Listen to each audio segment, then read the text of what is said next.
So from Lagos State, or your state, Ekiti, Cross River State, and so many areas or states in the country, schools have been permitted to reopen after the closure due to the spread of COVID-19. Most of them are private schools. Like in Lagos State, the public schools will only be allowed to open up the JSS 3 and the SS2, but private schools are allowed to open even the primary schools. So this episode of Special Report is going to see the level of preparedness that these schools are put in place as they bring the children back to come in groups for their own health, and what else should be done to ensure that our children are safe as they return to school. So of course, one of the things is you have to wear the face mask. And so in this school, you do the face mask, and your temperature has to be checked. 37.2, you are safe. Thank you so much. So these are some of the measures that have been put in place in some schools, and we hope it is accommodated in all the schools.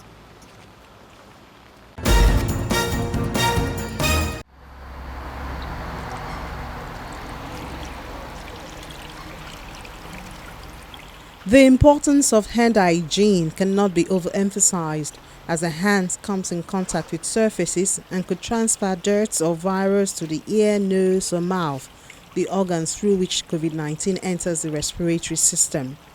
The World Health Organization has 7 recommended steps to the proper washing of hands, which should last for at least 20 seconds. Wet your hands and apply enough liquid soap to create good lather.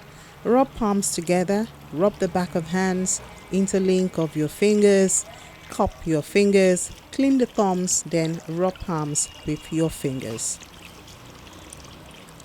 The alternative to washing of hands would be the use of alcohol-based hand sanitizer. Schools have the responsibility to enlighten students on safety tips and ensure that they are regularly reminded of how to stay safe while in the environment. This is a banner that communicates clearly to anybody coming into the school that you need to have your mask on. It's a strict, very strict, no mask, no entry policy to protect the children, protect the staff and everybody that is involved in the school. Well, we have communicated clearly to the parents that the children need to come in with their masks and with their spare masks. Also, the security apparatus in place ensures that nobody comes into the premises. We've communicated reducing the number of off-hour visits. So once you drop your kids on the premises, you don't have any business coming in except with permission. Initially, there was an open door policy, but with the COVID protocols, now strictly no entry without prior permission.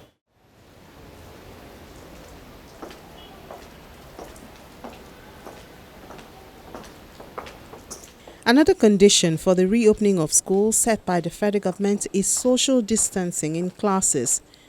To reduce the number of students in classes, some schools are adopting blend education system, which is combining physical learning with virtual. In the classroom, the students must be well spaced out, obeying the 2-meter social distancing rule. This classroom of about 7 by 7 meters accommodated 16 to 18 students. But with the COVID protocols, 2-meter spacing, the class size has been reduced to 9 to 10 students. So with the 9 to 10 students, you are able to have the 2-meter spacing in between the students, thanks to the ample size of the classrooms. And the size of the classroom runs across all the arms. So we've had to more like, for every class that we had, we are splitting into 2. So thanks also to COVID, we have adequate classrooms, enough classrooms to take care of everybody. Also, we have the sick bay, which has also been prepared. It used to be a single bed, but now it's a 2-bed sick bay. Everything done up. The first aid box has been upgraded. We have also converted the staff nurse, who is now permanently in the sick bay. We've fumigated the entire place. The entire place has been disinfected. Prior to even the fumigation, the entire place has been repainted. The COVID break gave us enough room. We also had to defer the opening of the secondary school, so we are making use of the empty classrooms. While students in private primary and secondary schools in Lagos begin the 2020-2021 academic session, public school pupils will have to wait and observe reactions as their counterparts in Junior Secondary School 3 and Senior Secondary School 2 return to school. However, pre-primary for both private and public are not allowed to open yet. Nigeria's total public primary schools are estimated at over 60,000 as at 2005. The number of mixed public secondary schools in Nigeria stands at 8,930 in 2016, while 9,015 schools were accounted for in 2017. Similarly, the number of mixed primary secondary schools totaled 12,758 in 2016 and 13,423 in 2017. In Oyo State, the government has announced the beginning of the 2020-2021 academic session for primary and secondary schools from September the 21st. The new calendar had been approved since July the 21st at a meeting of the State Executive Council to guide the resumption of schools and other associated educational activities in the state amidst the COVID-19 pandemic. Ekiti State Government is observing the full reopening of secondary and primary schools from the same date, while tertiary institutions would have to wait till October. Schools could start from September. The governor, Dr. Kaide Fayemi, made an assessment of developments in the past weeks and believes that the time is right for further easing of the lockdown, especially since he is satisfied with the conduct of the year's senior secondary school certificate examinations. To other classes. Dr. Fayemi is, however, worried at the increasing negligence of the use of face masks and some other prescribed protocols by residents, as he highlights the need for vigilance to prevent any surge that could throw the state off balance. Students in SSS 2, GSS 3, and Primary 6 are to resume on September 21st, 2020. Students in SSS 1, GSS 2, and Primary 5 and 4 are to resume from September 28, 2020.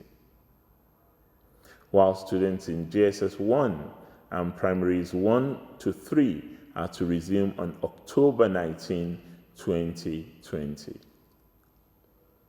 However, pupils in kindergarten and nursery schools are expected to resume on November 2nd, 2020, when we hope more assurances of safety for their age bracket would have been established. Tertiary institutions of learning in Ekiti may begin to reopen as from October 2nd, 2020, but this is subject to their level of readiness and compliance with the established protocols. They are to liaise with the Ekiti COVID-19 task force for guidance on the appropriate measures to be put in place before reopening. We cannot afford to go back into another round of lockdown with its attendant repercussions on our people. This point needs to be emphasized. Though there is a national decline in number of cases, there has been a noticeable upsurge in Ekiti because we're testing more. One proof of this is the unpleasant but consistent figures that we have recorded in the last month.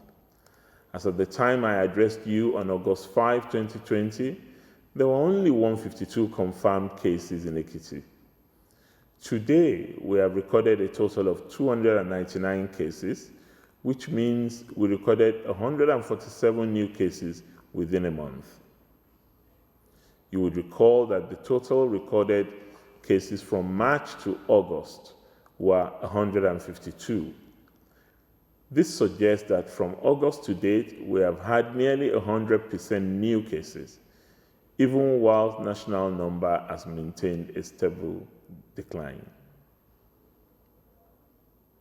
It is in view of this that I have issued a new directive to the law enforcement agencies to ramp up their enforcement activities. We should not delude ourselves that we're out of the pandemic until there is a reliable vaccine in place. In the Middle Belt region, Niger State has already opened most of its schools. The chairman of the State's Universal Basic Education Board, Dr. Issa Adamu, assures parents that personnel involved in coordinating academic and non-academic activities have been trained and facilities set to accommodate students. The opening process has just begun today with the training of head teachers as sponsored by Universal Basic Education Commission in collaboration with Niger Suburb. As I'm talking to you, over 3,222 head teachers are undergoing training today and tomorrow that is going to give a kind of a signal for opening of our schools. And I want to assure you that by next Monday, we are going to open primary 6 classes for examination purposes. However, we're not opening for all the students, for only candidates that we have registered for examination. We're opening for only the candidates that we have registered for examination. I can assure you that we have a maximum number of 500 children that will resume schools in various local governments. That is to say, in each local government there will be 20, and they will under the guidance and tutelage of their teachers for the purpose of examination. After the examination, we'll await the decision of Niger State Commissioner of Education on the matter of opening of schools. As it is today, we have made arrangements for all the children that are resuming schools to observe the protocols of COVID-19, the COVID-19 protocols as established by the Task Force on COVID-19 led by Boss Mustafa and that of Niger State led by the Secretary to Government of Niger State. As I'm talking to you, we have purchased face masks, hand wash equipments, we have sanitizers, and then we are going to establish holding point, and we are going to establish some drugs, and then we will ensure that there's effective collaboration between the schools and, of course, a representative of the Ministry of Health in various local government. In the central region, Kogi State's primary, secondary, as well as tertiary institutions are open. Before now, the government says public institutions have been fumigated.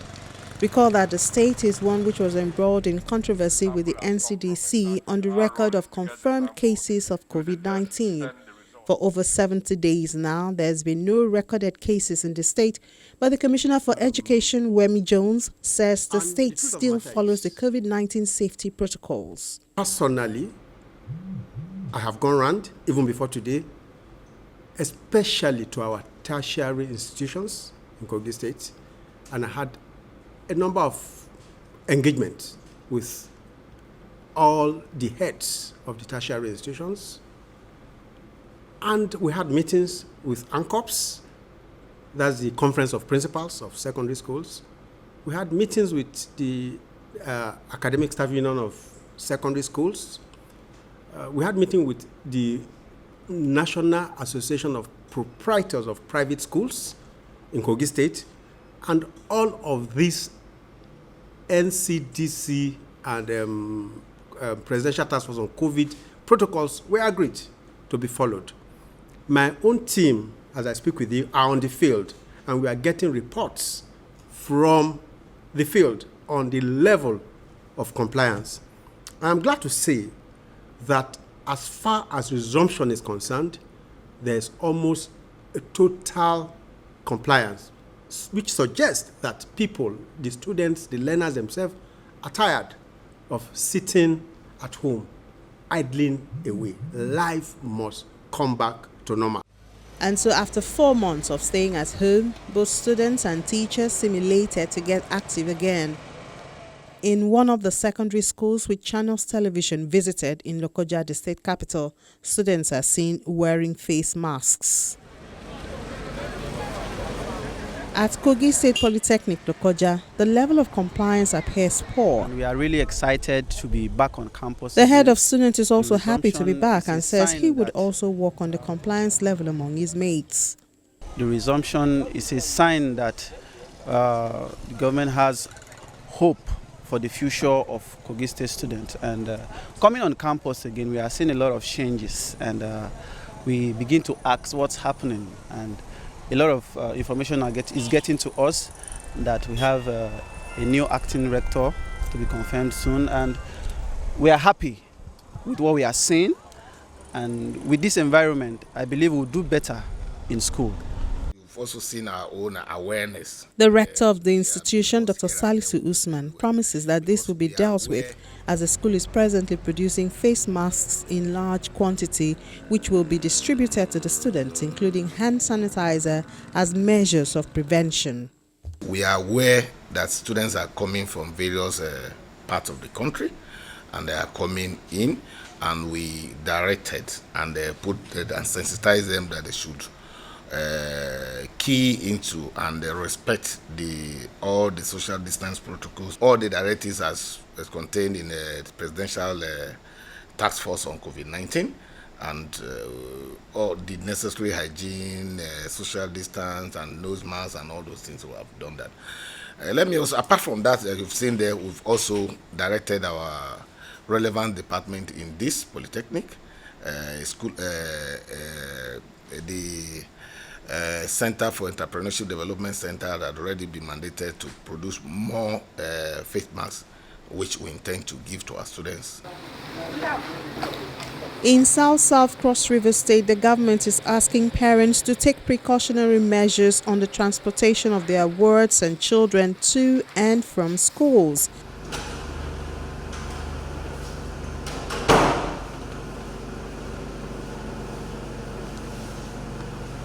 The Commissioner for Finance, who is also the Secretary of COVID-19 Response Team for the state, expresses the need for education and life to continue, but activities should be carried out with the safety protocols in practice. The greatest risk with this virus and the young ones is that even when they get it, they are symptomatic. But obviously the young ones live with their parents, they live with elderly folks in their house, and if they were to transmit this disease to those people, it would become a great tragedy. We are very conscious of this fact in Cross River State, but we also understand that there is need for education to go on, for our people to be educated and for life to continue. In the state, at the garment factory, we also produce the face shields in addition to the face mask. So what we've done is for the schools, we've given out this mask, these face shields and masks for free, especially to the students, to enable them come into a safe and controlled environment where they can write their exams. We also practice a lot of social distancing in the examination halls. If you take a tour of the schools during the exam period, you see that there's a large gap between any desk to ensure that there's appropriate social distancing, and they are given shields, they are given masks which are theirs, and they're done for free. And we're just trying to encourage parents to take a lot of interest, especially in the transportation of their children or their wards from home to school and from school back to their homes, because it's during the transit period that most people may pick up the virus. So we're doing the best we can, and we'll continue to do that.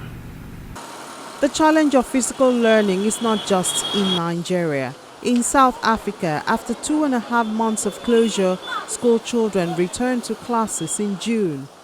The first group of students, 7th and 12th graders, but it was not that easy, as Teachers Union had attempted to create a work stoppage, telling teachers that the school system was not equipped with sufficient masks and gloves. So far, over 2,700 teachers and more than 1,000 pupils have been infected. In the same month, Ghana opened classes to final year students scheduled to take their last exams in 2020.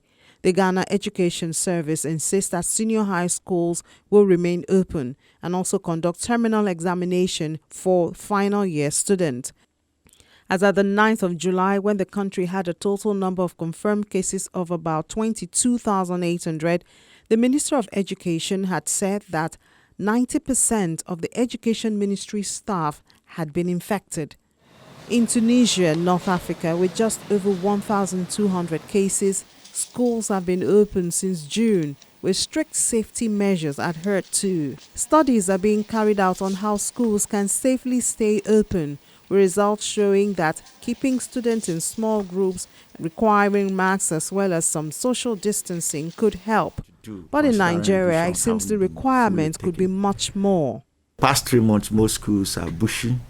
Private schools all over the Federation, not just Ebonyi, most of them are struggling. Most of the people employed in the private sections of education are all unemployed because most private schools were unable to pay them salaries. These are challenges that I believe as a state and federal government in general will have to address them. Most of these children have been at home for almost 3 months now. Most of them have even forgotten that there is exam to take. What is the timetable for revision and all those notes? At the end of the day, the poor parents must have paid for these exams and only for their children to sit the exam and fail, and then the recycling will start again. In June, the federal government had disclosed guidelines for reopening higher institutions to include hand-washing facilities, body temperature checks, and body disinfectants at all points of entry to their major facilities, including the gate, hostels, classes, offices, and others. The entire premises of each institution should be decontaminated, and all efforts geared toward the maintenance of hygiene. University authorities would also need to ensure social and physical distancing in classes and meeting places.